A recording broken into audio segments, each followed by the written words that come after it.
श्रमिक मुक्ती दलाच्या वतीने व डॉक्टर भारत पाटणकर यांच्या नेतृत्वाखाली सह्याद्री व्याघ्र प्रकल्प कार्यालयासमोर सुरू असलेल्या आंदोलनाचा आज 38वा दिवस होता।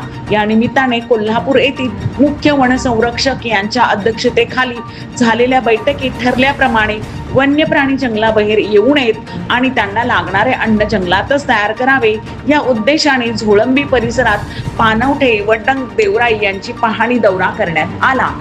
मंदूर येथील ग्रामदैवत शेवताई देवी येथून दौऱ्याची सुरुवात झाली। देवराई वाढविणे, झोळंबीतील विठ्ठलाई व मारुती डंग परिसराचा विकास, मोकळ्या जागेत पाण्याची सोय करून गवतवर्गीय वन्य प्राण्यांसाठी अन्न निर्मिती तसेच वनौषधी, वेली, झाडे, कंदमुळे व फळझाडाचे संवर्धन याबाबत चर्चा झाली। या दौऱ्यात संबंधित वनाधिकारी व आंदोलक प्रतिनिधी उपस्थित होते।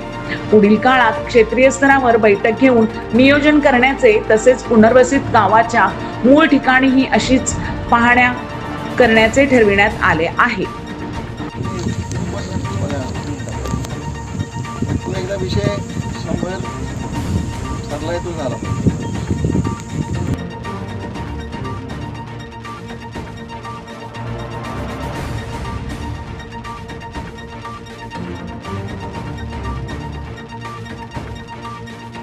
प्रतिनिधी कुमार पाटील यांचा रिपोर्ट।